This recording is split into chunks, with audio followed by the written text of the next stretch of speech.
Good morning my dear students, आप सभी का मेरे YouTube चैनल पे हार्दिक स्वागत है। आज बायोलॉजी क्लास 12 के थर्ड चैप्टर ह्यूमन रिप्रोडक्शन का 7वां लेक्चर में हम लोग फर्टिलाइजेशन एंड इम्प्लांटेशन के बारे में समझेंगे। आज के लेक्चर को हम कुछ ऐसे एनिमेशन वीडियो के द्वारा भी समझेंगे जिससे आपको आसानी से अच्छे से समझ में आ जाए। तो बच्चों, जैसा कि आज का हमारा टॉपिक है फर्टिलाइजेशन एंड इम्प्लांटेशन, तो फर्टिलाइजेशन यानी कि निषेचन क्रिया और इम्प्लांटेशन में क्या होता है, प्लासेंटा, जिसका नाम आप 10th में पढ़े हैं अपरा, वही प्लासेंटा जब यूटेरस के इंडोमेट्रियम वाल यानी कि जो यूटेरस का गर्भाशय का आंतरिक परत में वो स्थापित हो जाता है तो वो कहलाता है इम्प्लांटेशन। इसको हम लोग आगे एक एनिमेशन के द्वारा भी समझेंगे, लेकिन उसके पहले हम लोग पिछला जो लेक्चर है उसमें स्पर्मेटोजेनेसिस, oogenesis, मेनस्ट्रुअल साइकिल इत्यादि पढ़ चुके हैं। तो मेनस्ट्रुअल साइकिल के 14वें दिन ओवुलेशन प्रक्रिया हुआ था और उस ओवुलेशन के द्वारा जो एक सेल निकला था वो पूर्णतः एक सेल नहीं था, वो मियोसिस सेकेंड के मेटाफेज अवस्था में वो वहीं पर अरेस्ट कर लिया गया था और सेकेंडरी oocyte के फॉर्म में बाहर निकला था और वो फैलोपियन ट्यूब में, यूटेरस के दोनों तरफ जो फैलोपियन ट्यूब में, उसमें वो मूव कर रहा था। क्लियर है बच्चों? तो जैसा कि आज आप देख रहे हैं कि फर्टिलाइजेशन एंड इम्प्लांटेशन, तो फर्टिलाइजेशन सबसे पहले हम लोग देखते हैं। आप पहले इसको देख लेते हैं, इसके बाद हम एक एनिमेशन भी देखेंगे जिसके द्वारा आप आसानी से समझ जाएंगे। देख रहे हैं कि जैसे ही मेल और फीमेल के बीच कोपुलेशन यानी क्वाइटस, मैथुन क्रिया होती है, तो मेल के द्वारा फीमेल के वेजाइना में सीमेन सिक्रीट किया जाता है, निकाला जाता है। उस सीमेन में लाखों स्पर्म होते हैं।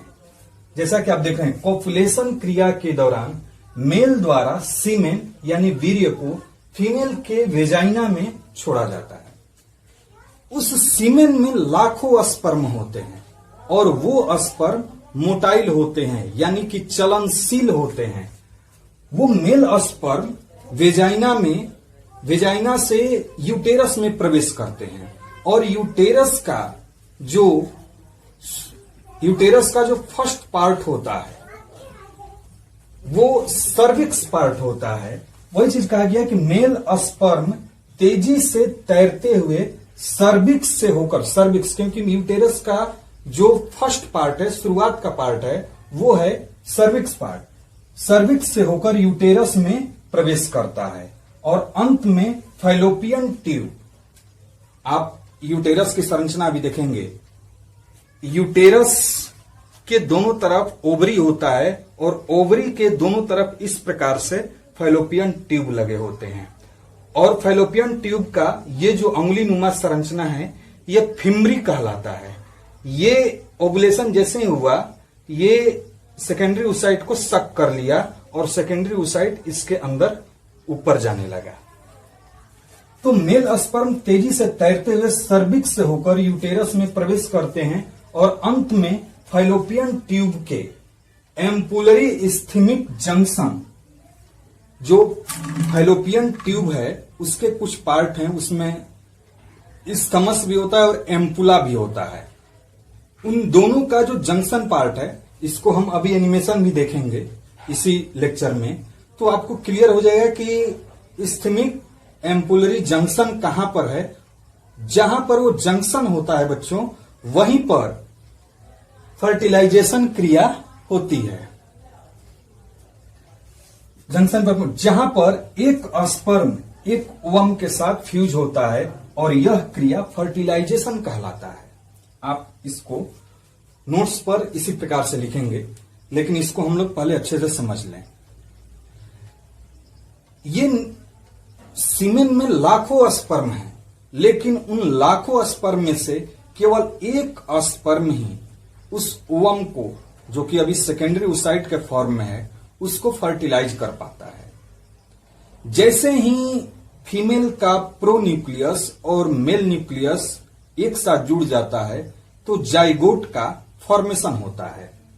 देखिए, फर्टिलाइजेशन के दौरान एक स्पर्म एग के जोना पेलुसिडा लेयर के कांटेक्ट में आता है। आपको पता है कि जब हम एक सेल का स्ट्रक्चर बनाए थे पिछले लेक्चर में, आप देखेंगे भी, इस लेक्चर में भी देखेंगे कि जो एक सेल है उसके चारों तरफ जो बाहरी लेयर है उसको कोरोना रेडिएटा कहते हैं, और उसके अंदर का जो लेयर है वो जोना पेलुसिडा कहलाता है, और उसके अंदर एक प्लाज्मा मेम्ब्रेन है। तो कोरोना रेडिएटा को तो पार कर जाते हैं लगभग कई स्पर्म सेल, कई स्पर्म, लेकिन जोना पेलुसिडा को केवल एक ही स्पर्म पार कर पाता है। जो सबसे पहले स्पर्म पहुंचा है, स्पर्म की संरचना यदि देखें तो उसके अग्र छोर पर एक्रोसोम पार्ट होता है, और उस एक्रोसोम में लाइटिक एंजाइम का स्त्रावण होता है, जिसमें हाइलोरुनिडेज और न्यूरोमिनिडेज नामक एंजाइम होते हैं। वो एंजाइम जोना पेलुसिडा के लेयर को घोल देते हैं, यानी कि कुछ घुलनशील बना देते हैं, मुलायम बना देते हैं, और फर्स्ट स्पर्म सेल उसके अंदर प्रवेश कर जाता है। वही चीज लिखा गया है कि फर्टिलाइजेशन के दौरान एक स्पर्म एग के जोना पेलुसिडा लेयर के कांटेक्ट में आता है, तो उस समय स्पर्म के एक्रोसोम से कुछ लाइटिक एंजाइम जैसे कि हाइलोरुमिनिडेज तथा न्यूरोमिनिडेज का स्त्रावण होता है, जो कि जोना पेलुसिडा में स्पर्म को प्रवेश करने में मदद करता है। मदद क्या करता है कि जोना पेलुसिडा को मुलायम बना देता है, जिससे एक्रोसोम उसके अंदर प्रवेश कर जाता है। अब यह स्पर्म जो है जोना पेलुसिडा में प्रवेश किया, और वो प्रवेश करते ही उस जोना पेलुसिडा में एक खास एंजाइमेटिक परिवर्तन होता है। वो क्या परिवर्तन होता है? जैसे ही वो उसके अंदर प्रवेश किया, प्रवेश करने के बाद वो जोना पेलुसिडा पूरी तरीके से हार्ड हो जाता है, कठोर हो जाता है, जिससे उसमें कोई अन्य स्पर्म प्रवेश नहीं कर पाते हैं। जोना पेलुसिडा अब कठोर हो जाता है, जिससे कोई अन्य स्पर्म अब इसमें प्रवेश नहीं कर सकता है। अब क्या होगा? स्पर्म के प्रवेश करने के पश्चात जो कि अभी जो ओवुलेशन के द्वारा मुक्त हुआ था वो अभी सेकेंडरी oocyte है, क्योंकि मियोसिस सेकेंड का अभी वो मेटाफेज अवस्था में है। क्यों मेटाफेज अवस्था में है? क्योंकि उसके पास सेंट्रियोल नहीं था। वो स्पर्म के सेंट्रियोल की मदद से वो अपना मियोसिस जो सेकेंड फेज है उसको कंप्लीट करता है, और वो दो पोलर न्यूक्लियाई में बदलता है। पोलर न्यूक्लियाई यानी कि वो एक बड़ा न्यूक्लियस में बदलता है, एक छोटा न्यूक्लियस में बदलता है। तो जो बड़ा न्यूक्लियस होता है वही जो स्पर्म के न्यूक्लियस है उससे फ्यूज होता है, और फ्यूज होकर जाइगोट का निर्माण करता है। तो स्पर्म के प्रवेश करने के पश्चात सेकेंडरी oocyte अपना मियोटिक डिवीजन यानी अर्धसूत्री विभाजन पूरा करता है, और फीमेल प्रोन्यूक्लियस बनाता है। यानी कि फीमेल का अब एक न्यूक्लियस बन गया। स्पर्म का स्ट्रक्चर देखें तो उसमें न्यूक्लियस तो था ही, वो न्यूक्लियस अब वो प्लाज्मा मेम्ब्रेन में प्रवेश करता है। जो एक का प्लाज्मा देखिए, फर्स्ट कोरोना रेडिएटा को पार किया, जोना पेलुसिडा को पार किया, अब वो एक प्लाज्मा मेम्ब्रेन के पास केवल एक स्पर्म पहुंचा, और वो क्या किया? वो प्लाज्मा मेम्ब्रेन को भी पार किया और करने के बाद उसमें से केवल मेल प्रोन्यूक्लियस बाहर निकलेगा। इसको हम एनिमेशन में देखेंगे। और तब स्पर्म से मेल प्रोन्यूक्लियस निकलकर फीमेल प्रोन्यूक्लियस के साथ फ्यूज होता है और जाइगोट का निर्माण करता है। ये जाइगोट का निर्माण आप ध्यान दे तो कहां हुआ? ये हुआ, आप देखें यहां पर फैलोपियन ट्यूब के एम्पुलरी इस्थमिक जंक्शन पर, जो कि एम्पुला कहलाता है। एम्पुला है, वो एम्पुला के पास ही है।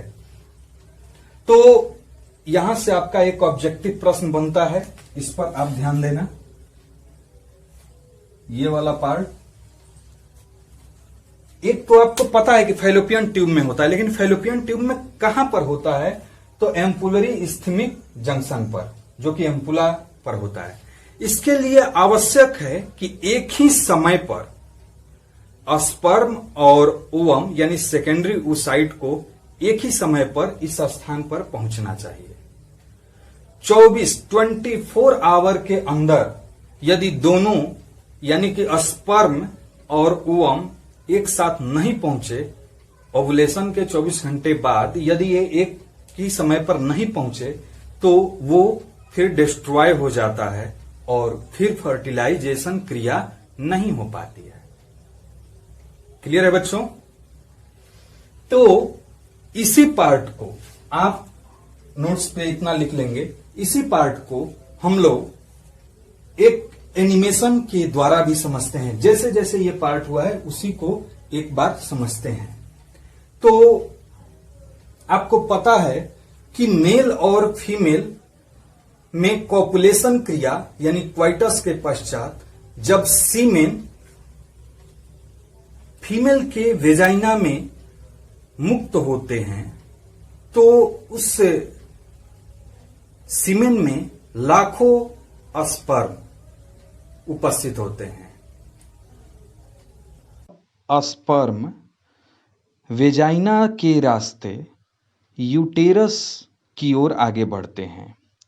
यह यूटेरस के, जैसा कि आप देख रहे हैं, यह सर्विक्स पॉइंट है। यह सर्विक्स से होते हुए स्पर्म यूटेरस में ऊपर की ओर बढ़ते हैं और यह फैलोपियन ट्यूब में पहुंचते हैं। जैसा कि आप लोग देख रहे हैं कि फैलोपियन ट्यूब में ये एम्पुलरी इस्थमिक जंक्शन है। इसी जंक्शन पर स्पर्म और सेकेंडरी oocyte एक साथ जुड़ते हैं और वहां पे फर्टिलाइजेशन होता है। जैसा कि आप देख रहे हैं यहाँ पर सेकेंडरी oocyte है, जो कि ओवुलेशन के द्वारा ओवरी से मुक्त हुआ है। अभी इसका पूर्णतः ओवम नहीं बदला है, क्योंकि यह माइटोसिस सेकेंड अवस्था में है। और जैसे ही इस पर स्पर्म पहुंचता है, इस पर कई स्पर्म एक साथ पहुंचते हैं, लेकिन जो पहला स्पर्म यहाँ पर पहुंचा है, इसमें प्रवेश करने की कोशिश करेगा। इसके चारों तरफ जो आप लेयर देख रहे हैं, ये दो लेयर हैं, कोरोना रेडिएटा और जोना पेलुसिडा। और उसी में सबसे पहले ये लोग ये स्पर्म प्रवेश करने की कोशिश करेंगे। ये स्पर्म कोरोना रेडिएटा और जोना पेलुसिडा में प्रवेश करने के बाद ही इसके प्लाज्मा मेम्ब्रेन पर पहुंचते हैं, लेकिन वहां तक केवल एक स्पर्म पहुंचता है। जैसा कि आप देखिए, अभी तो 2 स्पर्म पहुंच रहा है, लेकिन इसमें का एक जो स्पर्म है, इसके जो अग्र छोर है एक्रोसोम से कुछ लाइटिक एंजाइम का स्त्रावण होता है। जो देखिए आप लोग, लाइटिक एंजाइम का स्त्रावण हो रहा है। यह जोना पेलुसिडा को घोल देगा और इसके अंदर स्पर्म प्रवेश करेगा। जो ये स्पर्म है, ये इसके अंदर प्रवेश कर रहा है।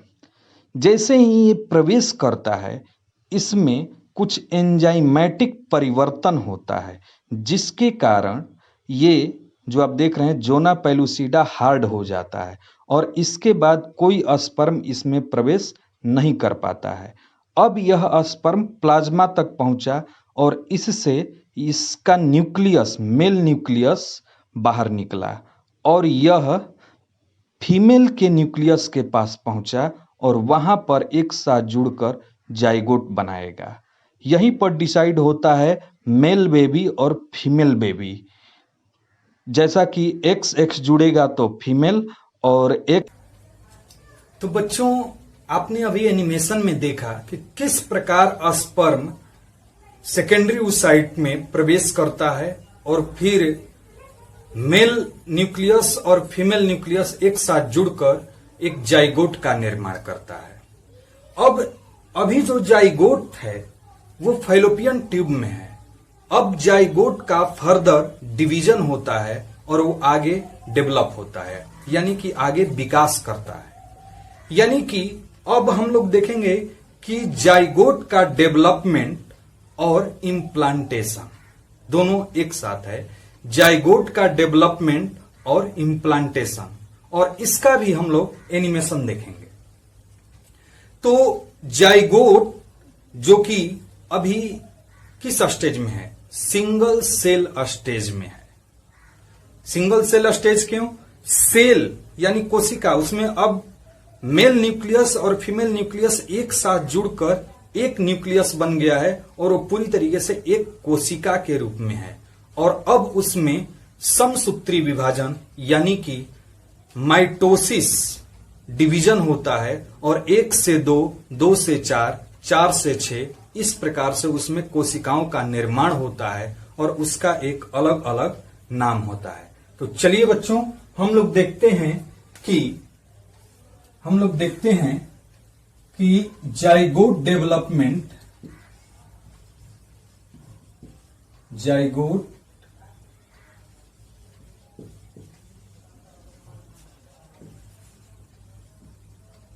And implantation.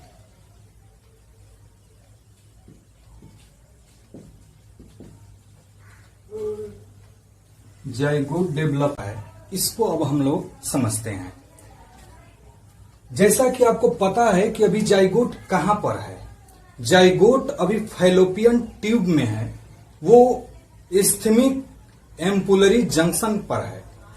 जैसे ही वो इस्थमस से आगे की ओर बढ़ता है, उसमें समसूत्री विभाजन यानी कि माइटोसिस डिवीजन प्रारंभ होता है। एक बार होता है, 2 बार होता है। जैसे जैसे वो डिवीजन होता जाता है, वो सिंगल सेल से डबल सेल, डबल से ट्रिपल, ट्रिपल से 4th सेल में इस प्रकार वो डिवाइड होता जाता है। आपको बता दें कि यही जाइगोट बनते समय ही मेल बेबी और फीमेल बेबी का निर्धारण होता है। यदि X क्रोमोसोम मेल से और फीमेल से X क्रोमोसोम संयुक्त हुआ, जो कि सेक्स क्रोमोसोम 23वां गुणसूत्र जो है, दोनों का XX गुणसूत्र क्रोमोसोम कंबाइंड होगा, तो वैसे स्थिति में फीमेल बेबी का एम्ब्रियो विकसित होगा। और यदि मेल से Y क्रोमोसोम और फीमेल का X क्रोमोसोम एक साथ संयुक्त हुआ, तो मेल बेबी का एम्ब्रियो विकसित होगा। यानी कि मेल बेबी या फीमेल बेबी का होना ये मेल पर ही यानी पुरुष पर ही ये निर्भर करता है, मादा पर यानी स्त्री पर यह निर्भर नहीं करता है। इसको हम लोग गुणसूत्र किस प्रकार ये डिवाइड होता है, क्या चीज होता है, इसको हम लोग जब डीएनए के बारे में पढ़ेंगे, अगला चैप्टर जेनेटिक्स है, उसमें इसका विस्तृत अध्ययन हम लोग देखेंगे। फिलहाल हम लोग जाइगोट का डेवलपमेंट किस प्रकार हो रहा है इसको हम लोग देखते हैं। जैसा कि देख रहे हैं कि जाइगोट जैसे ही स्थमस से यूटेरस की ओर, फैलोपियन ट्यूब में है स्थमस, वो अब यूटेरस की ओर आता है, यूटेरस की ओर मूव करता है यानी कि आगे की ओर बढ़ता है, तो माइटोटिक डिवीजन यानी समसूत्री विभाजन, ध्यान रखिएगा अब इसमें कोई अर्धसूत्री विभाजन नहीं होने वाला, अब इसमें केवल क्या होगा, समसूत्री विभाजन यानी कि माइटोसिस डिवीजन शुरू हो जाता है, जिसमें प्रथम समसूत्री विभाजन के द्वारा 2 सेल स्टेज बनता है। इसके पहले जाइगोट सिंगल सेल स्टेज पर था, अब वो 2 सेल स्टेज पर पहुंचा बनता है, जिसे हम ब्लास्टोमियर्स कहते हैं। ब्लास्टोमियर ही जो छोटा छोटा उसमें सेल बनता जाएगा, आगे हम अभी ये देखेंगे। उसके बाद इसका हम एनिमेशन भी देखेंगे, जो कि आपको अच्छे से क्लियर हो जाएगा। इसी प्रकार द्वितीय, तृतीय, चतुर्थ विभाजन के पश्चात देखिए, जब फर्स्ट विभाजन हुआ तो 2 बना, दूसरा बार हुआ तो 2 से 4 बने, तीसरा हुआ तो 4 से 8 बने, और चतुर्थ हुआ तो 8 से 16, यानी कि 1 से 2, 2 से 4, 4 से 8, 4 से 8 और 8 से 16 सेल स्टेज बना। और जब ये 16 सेल स्टेज बना तो ये स्टेज कहलाता है मोरूला। इसको आप जरूर ध्यान रखिएगा। ये आपका ऑब्जेक्टिव प्रश्न है कि मोरूला किस सेल स्टेज को कहते हैं। तो ये होता है 16 सेल स्टेज, इसमें 16 सेल बन जाते हैं और इसी को कहते हैं मोरूला स्टेज। इसके बाद ये जो फैलोपियन ट्यूब होता है उसमें हेयर लाइक स्ट्रक्चर होता है, जिसको हम सिलिया कहते हैं। जैसे जैसे ये डेवलप होते जाता है, ये आगे की रहता है, और ये जैसे ही आगे की ओर मूव करता है, इसमें कुछ और फर्दर डिवीजन होते हैं, और 5वें तथा 6ठे विभाजन के पश्चात 64 सेल स्टेज में पहुंच जाता है। ये जब 64 सेल स्टेज में पहुंचता है तो इतना दिन होने में, 64 सेल स्टेज पहुंचने में इसको अप्रोक्स 72 आवर्स लगते हैं, यानी घंटा लगता है। अप्रोक्स 3 डेज लग जाते हैं, और इस स्टेज को कहते हैं ब्लास्टोसिस्ट।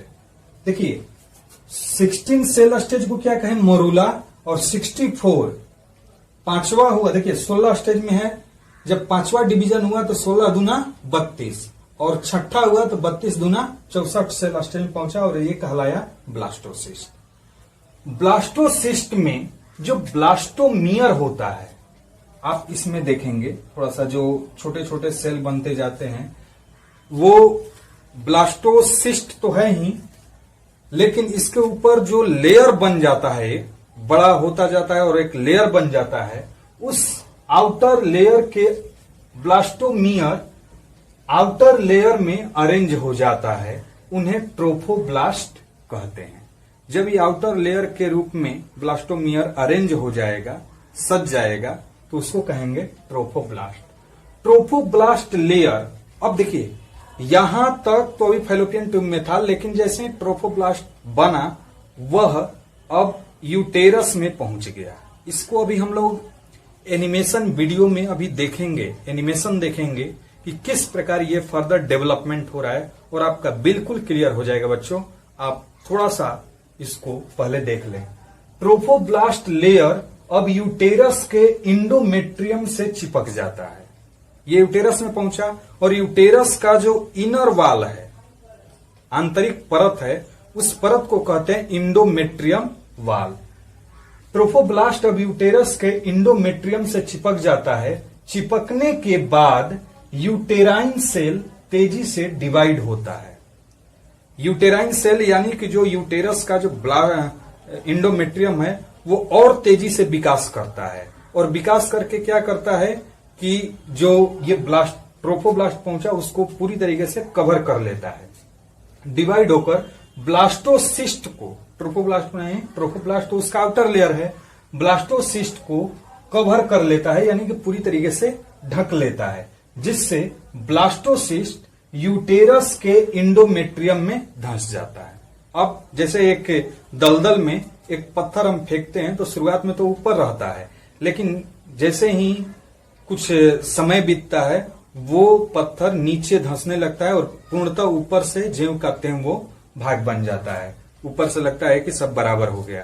तो उसी प्रकार से वो ब्लास्टोसिस्ट इंडोमेट्रियम में धंसता है, और जैसे जैसे उसका फर्दर डिवाइड होते जाता है इंडोमेट्रियम, वो उसको ऊपर से ढक लेता है, यानी कि ये अंदर धंस जाता है, इंडोमेट्रियम में धंस जाता है। धंसना का ये इंग्लिश ध्यान में रखना, इम्बेड हो जाता है, क्योंकि कभी आपका ऑब्जेक्टिव प्रश्न बना तो यहां से इम्बेड आप शब्द ध्यान रखना। अब देखते हैं कि इम्प्लांटेशन क्या है, क्योंकि आप कहीं ना कहीं इम्प्लांटेशन अब इतने में ही देख लिए। इम्प्लांटेशन क्या है? Uterine endometrium. यूटेराइन इंडोमेट्रियम का मतलब हो गया कि यूटेरस का जो इंडोमेट्रियम वाल है, इंडोमेट्रियम में ब्लास्टोसिस्ट के इम्बेड यानी धंसने, इम्बेड होने को इम्प्लांटेशन कहते हैं। यानी कि जो ब्लास्टोसिस्ट है वो यूटेरस के इंडोमेट्रियम में धंसने की क्रिया को ही, यानी कि इंडोमेट्रियम से जुड़ने की क्रिया को ही इम्प्लांटेशन कहते हैं। अब जो भी हम लोग ये पार्ट देखे, थोड़ा सा इससे हम जो ये एक फिगर बनाए हैं इसके द्वारा हम लोग समझ लेते हैं। देखिए, जो फैलोपियन ट्यूब में था वो जाइगोट है, जो कि सिंगल सेल स्टेज के रूप में है।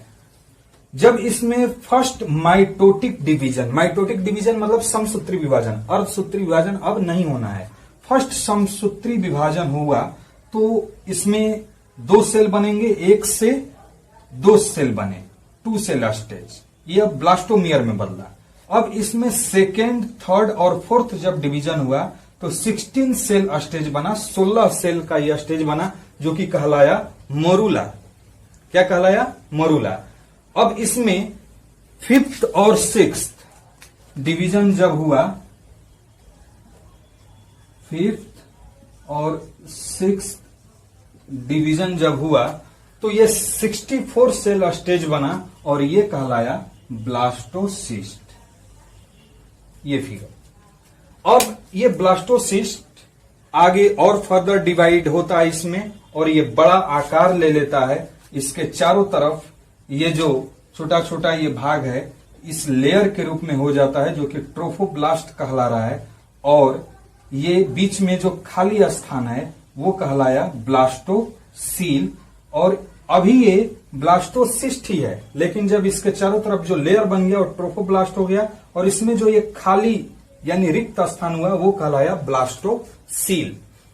अब ये पहुंचा यूटेरस में, और वहां पर ये यूटेरस के इंडोमेट्रियम वाल से जुड़ गया। जुड़ने के बाद ये इम्प्लांटेशन हो गया।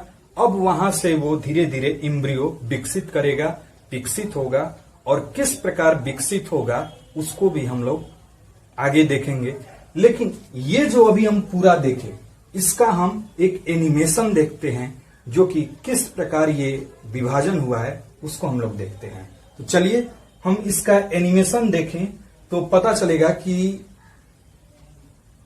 जो जाइगोट है वो सिंगल स्टेज सेल से किस प्रकार वो ब्लास्टोसिस्ट में बदला, और ब्लास्टोसिस्ट किस प्रकार इंडोमेट्रियम वाल से जुड़ा। जैसा कि आप देख रहे हैं कि फर्टिलाइज एग सेल जो जाइगोट के रूप में है वह अभी सिंगल सेल के रूप में है। अब इसमें फर्स्ट समसूत्री विभाजन यानी माइटोसिस डिवीजन होता है, और 30 घंटे पश्चात यह 2 सेल स्टेज में परिवर्तित हो जाता है, और 45 घंटे बाद यह 4 सेल स्टेज में बदल जाता है।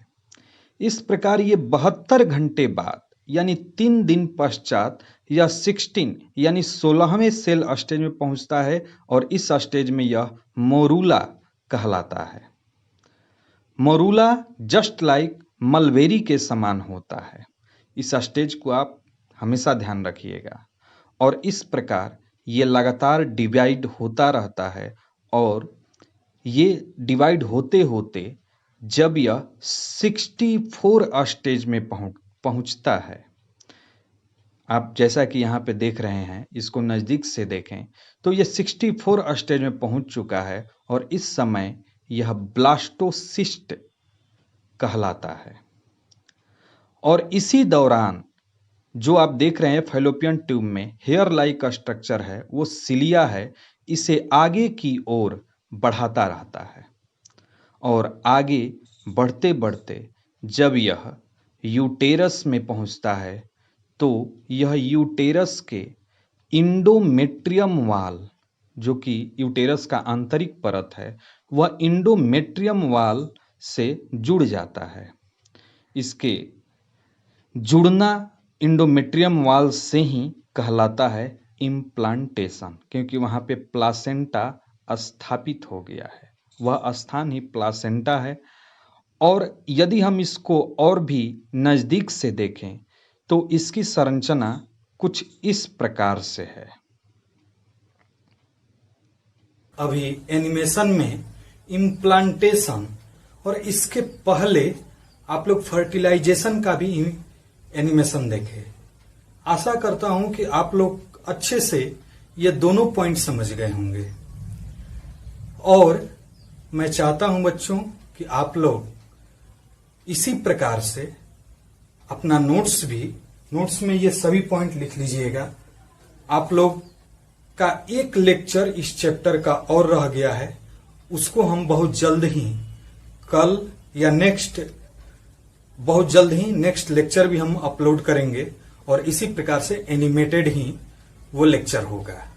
और बच्चों आप लोग का ये लेक्चर कैसा लगा, आप लोग जरूर मेरे कमेंट्स बॉक्स में बताइएगा, या आप लोग जो अपना फेयर बनाए हैं उसको भी मेरे व्हाट्सएप नंबर पर डाल सकते हैं। कोई भी दिक्कत हो बच्चों आप जरूर बताइएगा। अब बायो का भी रेगुलर रूप से जो लेक्चर है वो अपलोड करते रहेंगे। ठीक है बच्चों, थैंक यू।